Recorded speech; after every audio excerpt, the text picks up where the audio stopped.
Les amis, ravi de vous retrouver aujourd'hui pour une nouvelle vidéo, pour la partie 2 de l'épisode 5 du Foot Café Story. Dans la partie 1, on avait parlé de l'histoire et du palmarès de l'Euro de 1960 jusqu'à 1988, à l'approche de cette merveilleuse compétition qu'est l'Euro. Elle va débuter là, évidemment, vendredi en Allemagne, avec en entame ce Allemagne-Écosse. Et bien à l'approche de cette compétition, j'ai décidé de dresser l'histoire et le palmarès de la compétition depuis le début, avec évidemment des éléments contextuels, des éléments culturels aussi pour étayer sa culture générale.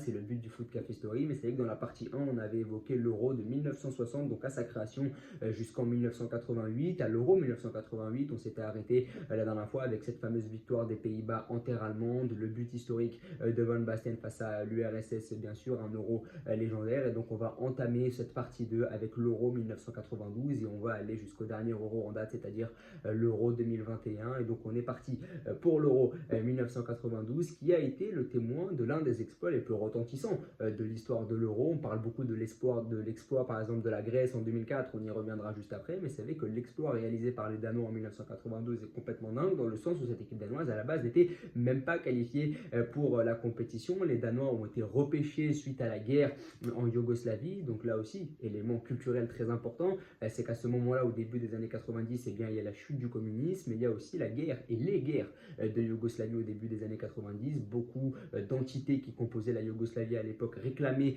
leur indépendance. Ça a donc entraîné des guerres et aussi le casus belli de tout ça, c'est évidemment la chute du communisme. Et d'ailleurs, à l'Euro 1992, même si l'URSS est tombée en 1991, le 26 décembre 1991, et bien en 1992, l'URSS participe tout de même à l'Euro, mais sous un autre nom, le nom de la communauté des États indépendants. Donc même si l'URSS a chuté sur le plan administratif, et bien elle a continué à jouer une compétition internationale en 1992, mais évidemment sous un autre nom pour éviter les mauvais souvenirs et les confusions. Et puis cette équipe de l'URSS, il fallait en parler parce que c'était une équipe qui était très importante. On l'a vu dans la partie 1 de l'épisode 5 du Foot Café Story, on a vu que cette équipe de l'URSS, elle est arrivée à de très nombreuses reprises en finale de la compétition et que c'est une nation qui a pesé parce que l'URSS a basé sa politique et son soft power entre guillemets sur le football dans les années 1960, 1970, encore 1980, à l'apogée finalement du communisme et de l'URSS. Donc c'est vrai qu'en 1992, on a tout ce contexte géopolitique qui est compliqué, la chute du communisme en fin 91, les guerres de Yougoslavie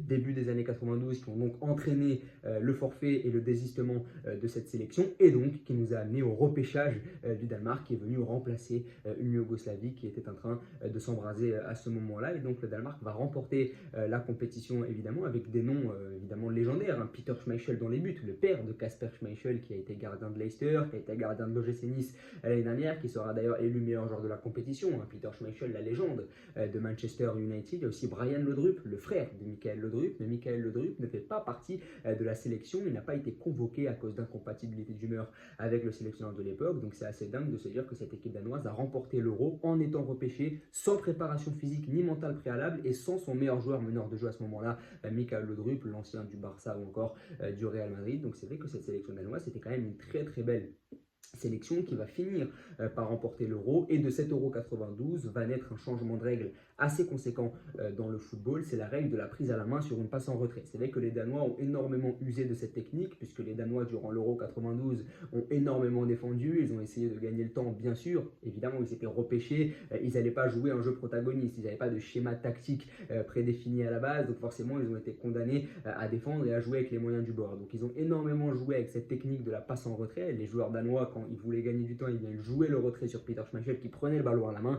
Et bien à partir de ce moment-là, cette règle a été supprimée. Depuis l'Euro 1992, il est interdit à un gardien de prendre le ballon à la main suite à une passe en retrait, parce qu'en fait, quand on s'y penche vraiment, cette règle, elle fausse complètement le jeu, bien sûr, elle permet de gagner du temps, mais finalement, ça ne sert absolument à rien, et donc elle a été abolie suite à l'Euro 92, donc c'est assez marrant que de se dire ça, bien sûr. On va maintenant passer à l'Euro 1996, le premier Euro à 16 équipes et une victoire allemande, l'Allemagne qui vient reconquérir son titre encore une fois, le dernier Euro en date pour les Allemands, et ça date quand même de l'Euro 96, donc ça commence de à remonter avec ce but vainqueur, ce but en or d'Oliver Bierhoff en finale face à la Tchéquie, et d'ailleurs la Tchéquie qui a éliminé la France en demi-finale, et cet Euro 1996 beaucoup disent que c'est l'acte fondateur de ce qui allait se passer 2 ans plus tard pour l'équipe de France avec France 98, parce que beaucoup de joueurs qui composaient cette équipe de France en 1996 à l'Euro, eh bien, sera l'ossature forte finalement de ce qui va se passer 2 ans plus tard pour France 98. Donc ça a été un peu l'acte fondateur de cette épopée de 98 bien sûr. Et donc l'Euro 96, pas grand chose à dire en réalité, si ce n'est que c'est la première édition ACS, que ça a été l'acte fondateur de France 98, que c'est l'Allemagne qui a reconquis son titre et qui a gagné son dernier Euro en date évidemment. Et puis surtout Gareth Southgate qui est rentré dans la légende négativement en Angleterre, puisque lors de la demi-finale Allemagne-Angleterre, donc on avait France-Tchéquie d'un côté et Allemagne-Angleterre de l'autre côté du tableau, et bien Gareth Southgate, l'actuel sélectionneur anglais, a raté son penalty qui aurait permis à l'Angleterre de se qualifier pour la finale de la compétition face à la République tchèque. Donc si on avait eu un Angleterre-Tchéquie en finale, peut-être que l'Angleterre aurait gagné sa première compétition internationale depuis déjà 30 ans à ce moment-là, parce qu'en 96, ça faisait déjà 30 ans que l'Angleterre n'avait plus gagné de compétition internationale et cette fameuse Coupe du Monde 66. Donc vous savez que Southgate n'est pas vraiment apprécié du côté de l'Angleterre pour avoir raté ce penalty. Donc vous savez que là, les gens en Angleterre sont très durs avec lui, non seulement parce que c'est vrai qu'il est un sélectionneur plutôt moyen, mais surtout parce que beaucoup lui en veulent encore d'avoir raté ce penalty en 1996, d'autant plus qu'il a fait la même chose, on en parlera après, qu'il a fait la même chose avec 3 jeunes joueurs, Saka, Sancho et Rashford, qu'il a envoyé au charbon pour tirer des penaltys, alors que lui-même sait ce que ça fait que de rater un penalty. Donc c'est assez dingue de se dire que dans l'histoire, il y a toujours de l'ironie, et puis l'histoire est souvent très cyclique bien sûr. Donc Euro 96, pas grand chose à retenir, mais c'est vrai que c'est un Euro quand même de qualité, évidemment il faut le reconnaître, mais pas l'Euro le plus historique. L'Euro 2000 par contre, peut-être l'Euro le plus historique, peut-être l'Euro qui a marqué le plus de gens, sûrement en France bien sûr, puisque la France a gagné l'Euro pour la 2e fois de son histoire, pour la première fois depuis 1984. On avait vu dans la partie 1 que la France et l'Euro, et même la France et les compétitions internationales en général, avant les années 80, c'était quand même plutôt laborieux, mais cet Euro 2000, beaucoup disent que c'est la meilleure équipe de France de l'histoire, et pour avoir vu quelques matchs, c'est vrai que cette équipe de France était absolument dingue, bien meilleure qu'en 98 parce que l'effectif était bien plus huilé, pas Aimé Jacquet sur le banc, Roger Lemaire, donc on a changé de sélectionneur entre les deux, entre 98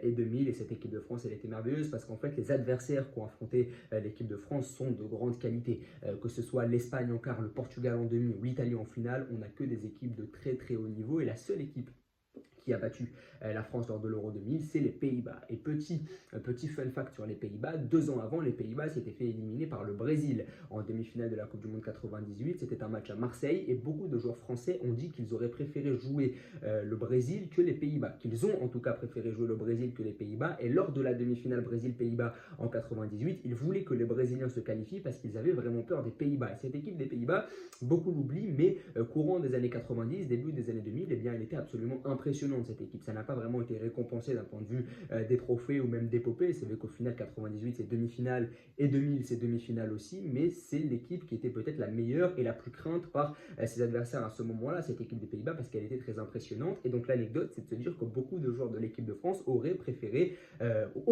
en tout cas jouer le Brésil plutôt que les Pays-Bas en finale, et finalement leur vœu a été concrétisé puisque ce sont les Brésiliens qui se sont qualifiés face aux Pays-Bas, ce sont les Italiens qui se sont qualifiés face aux Pays-Bas en 2000, mais beaucoup sont unanimes pour dire que les Pays-Bas étaient la meilleure équipe du moment, évidemment à cette époque-là, mais que malheureusement ils ont peut-être manqué de réussite, bien sûr. Et donc cette finale France-Italie avec ce but égalisateur à la dernière minute de Sylvain Wiltord et ce centre de Pires pour cette reprise du gauche de Trezeguet pour sceller la victoire française à Rotterdam aux Pays-Bas. Donc premier Euro aussi co-organisé, on avait dit que l'Euro 96 c'était le premier Euro à 16 équipes, et bien l'Euro 2000, premier Euro co-organisé pour venir faire gagner l'équipe de France bien sûr. Et puis le tableau de cet Euro il est complètement dingue avec des sélections de grands talents, beaucoup de sélections à leur apogée au final, que ce soit le Portugal de Figo ou de Rui Costa, que ce soit les Pays-Bas comme on l'a dit de Bergkamp, que ce soit cette équipe de France de Zidane avec un Zidane qui n'a peut-être jamais été aussi fort. Moi je pense que le Zidane le plus fort c'était le Zidane de l'Euro 2004, mais celui de l'Euro 2000 était aussi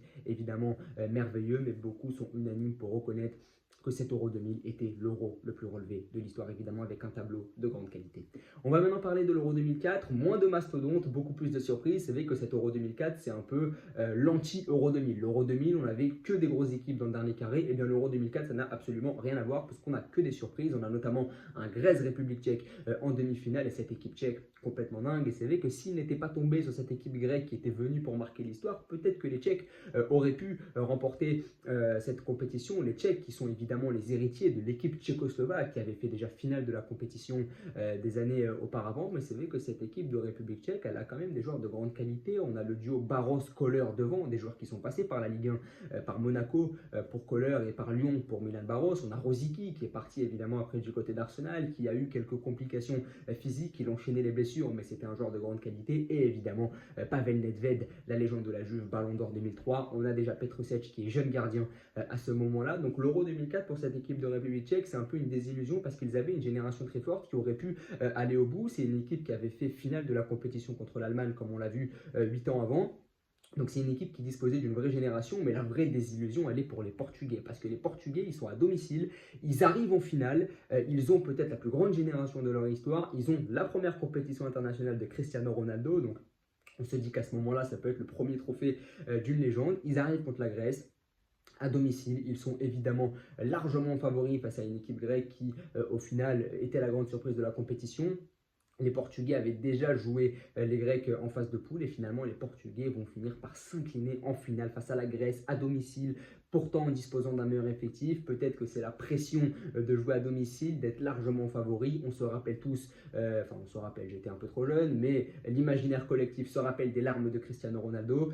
Donc c'est vrai que cet Euro 2004, il est dramatique pour les Portugais qui étaient à domicile et il est génial pour cette équipe grecque qui remporte cette compétition en créant peut-être l'exploit le plus retentissant de la compétition. Je ne le place pas devant l'exploit du Danemark. On pourrait quand même le placer, je pense, devant l'exploit du Danemark parce que là c'est l'Euro à 16, donc c'est beaucoup plus relevé, mais je ne le place pas devant parce que la Grèce était quand même une équipe de qualité qui était rodée, c'était pas la Finlande, quoi, c'était pas les îles Féroé, c'était quand même une équipe de qualité plus que le Danemark de 1992 qui là pour le coup le Danemark, même s'ils avaient quelques noms de référence internationale, c'était une équipe qui n'était pas du tout disposée à jouer cet Euro, donc je place quand même le Danemark 92 devant, mais c'est vrai qu'on est là face à deux grosses surprises. Et cet Euro 2004 il contraste totalement avec l'Euro 2000. L'Euro 2000 on n'avait aucune surprise et l'Euro 2004 évidemment des surprises à foison et c'est ce qui fait la beauté du jeu. On va maintenant passer à l'Euro 2008 et l'Euro 2008 c'est évidemment le début de quelque chose, c'est le début de l'hégémonie espagnole sur le monde du football bien sûr, c'est aussi les gros parcours de la Turquie ou encore de la Russie d'Andrei Arshavin qui va évidemment choquer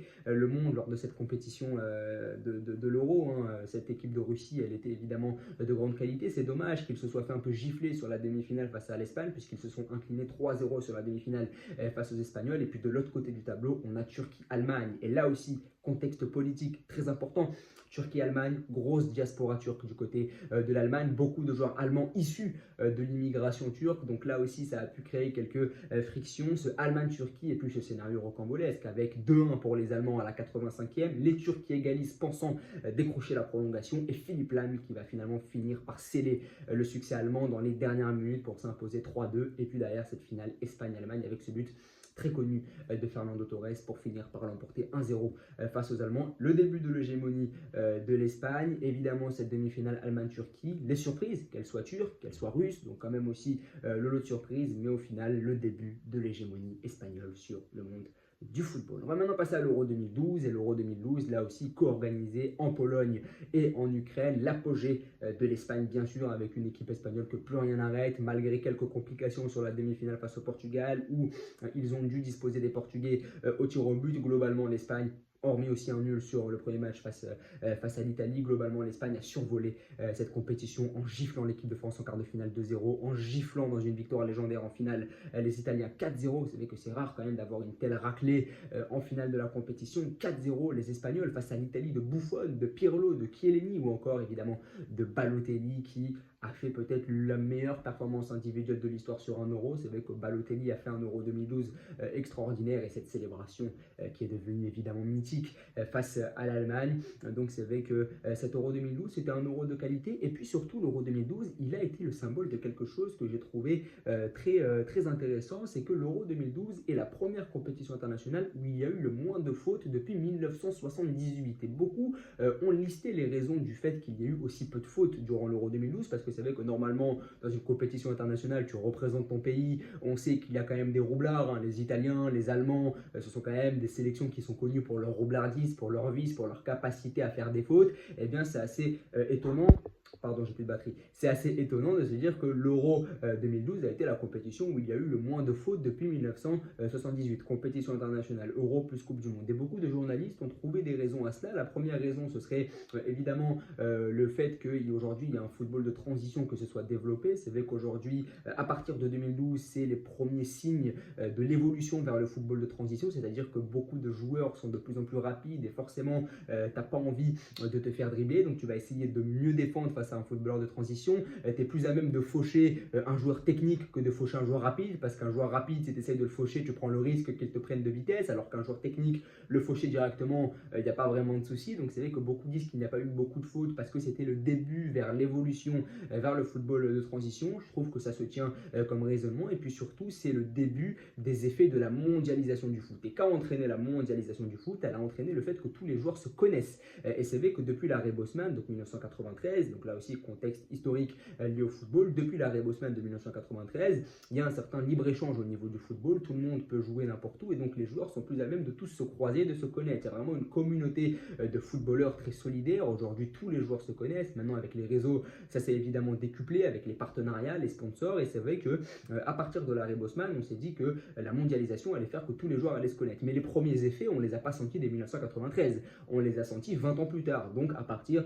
de 2012. C'est comme tout dans la vie, tu lances un pavé dans la mare et tu attends une réaction qui viendra bien sûr plus tard. Et évidemment, en football, ça fonctionne aussi. C'est vrai qu'à l'Euro 2012, on a commencé à sentir les premiers effets de cette mondialisation du foot avec des joueurs qui se connaissent tous, et donc forcément, tu n'es pas vraiment à même de faucher le camarade qui joue avec toi toute l'année en sélection. Donc c'est vrai qu'on a commencé à reconnaître les débuts de la transition vers la mondialisation du foot, les débuts aussi de l'évolution vers un football de transition. Donc forcément, c'est compliqué de faucher et de faire faute sur un joueur rapide, parce qu'à partir de l'Euro 2012, on a commencé à noter qu'il y avait de plus en plus de joueurs rapides, évidemment. Donc c'est vrai que c'était assez intéressant comme anecdote autour de l'Euro 2012, mais globalement cet Euro 2012 il n'a pas été marquant. Il a été marquant par le fait que cette équipe espagnole a survolé la compétition, marquant par la compétition incroyable de Mario Balotelli, mais sinon en réalité cet Euro 2012 il est de qualité, mais il n'est pas non plus historique selon moi. L'Euro 2016, là aussi, premier Euro à 24, donc un peu un basculement historique.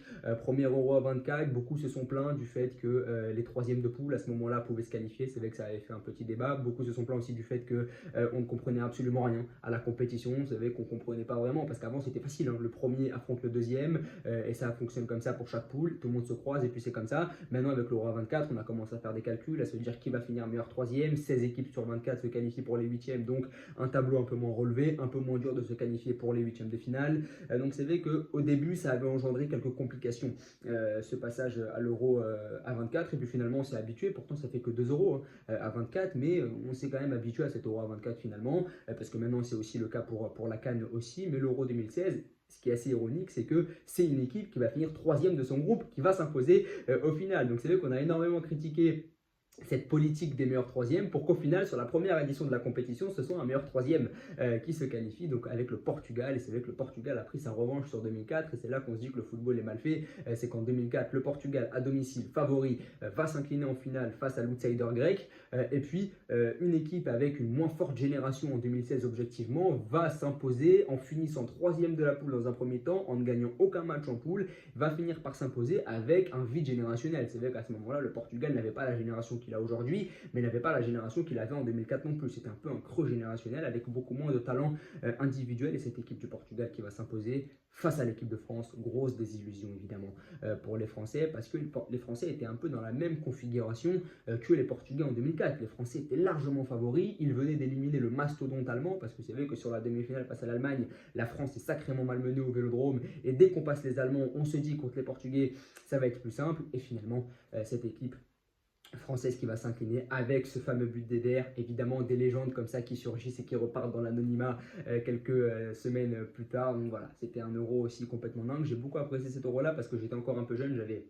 12-13 ans, donc c'est mes premiers souvenirs de foot. On a aussi le merveilleux but de Shaqiri en huitième de finale face à la Pologne, ce retourné acrobatique merveilleux. On a aussi les supporters nord-irlandais qui ont mis une ambiance complètement dingue dans les rues françaises avec ce chant, hein, Will Grigg on Fire, évidemment on s'en rappelle tous. Donc c'est vrai que cet Euro 2016 en France en plus, donc c'est vrai qu'il était assez particulier pour nous, Euro 2016 en France, pour la première fois depuis 1984, un Euro organisé en France. Donc c'est vrai qu'il a été assez marquant parce qu'on l'a vu sous nos yeux cet Euro, et on a aussi été déçus de voir que notre sélection n'a pas pu l'emporter sur la finale notamment. On va maintenant passer à l'Euro 2021, le dernier en date, pardon, la désillusion française à l'Euro 2021 avec cette équipe de France complètement dingue. Le retour de Benzema, je pense que le retour de Benzema marque clairement l'Euro 2021. Il marque la France, mais je pense qu'il marque toute l'Europe du foot en 2021 parce que Benzema n'était pas là en sélection depuis maintenant 6 ans. Ça fait depuis 2015 qu'il n'était pas en sélection. Donc le fait qu'il revienne, évidemment, c'était complètement dingue. Il y a aussi le malaise d'Eriksen.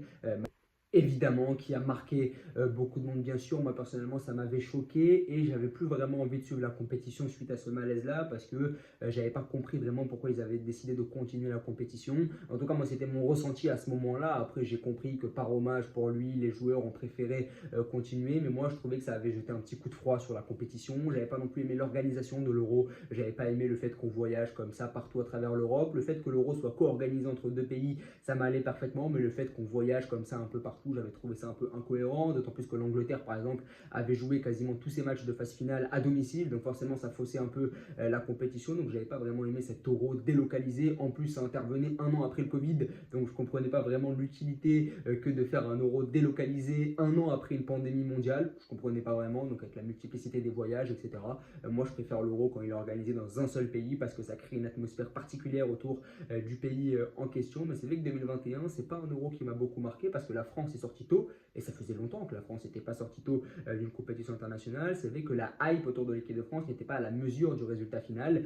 Cette équipe de France qui était complètement dingue sur le papier avec Kanté, Pogba, Benzema, Griezmann, Mbappé, on avait une équipe All-Star, et au final, pour s'incliner face à la Suisse dans ce match absolument rocambolesque, vraiment peut-être le plus beau match de l'Euro d'ailleurs d'un point de vue extérieur, le malaise d'Eriksen qui a marqué aussi, et puis sur la fin de la compétition, le racisme autour de Bukayo Saka, Marcus Rashford ou encore Jadon Sancho. Donc j'ai trouvé que cette compétition de l'Euro n'était pas vraiment glorieuse au final. Il y a eu évidemment ce pépin de santé de Christian Eriksen qui a jeté un coup de froid sur la compétition, donc on était plus préoccupé par son cas de santé plutôt que par la compétition en elle-même, et c'est vrai que ça a un peu relégué, et à juste titre, hein, le football au second plan. On s'est rendu compte que le football n'était pas la chose la plus importante, et heureusement. Et c'est vrai qu'après, sur la finale, le fait que les joueurs anglais se fassent insulter comme ça sur les réseaux sociaux d'une manière absolument dégueulasse, et bien forcément ça a ajouté aussi un petit coup de froid. Mais il y a eu quand même de belles choses, la victoire de l'Italie que personne ne voyait venir, bien sûr, le beau parcours de l'Espagne, la révélation de Pedri. Donc c'est vrai que cet Euro 2021 était quand même un Euro de qualité globalement aussi. Il avait quand même évidemment ses côtés positifs parce que ça reste une compétition internationale,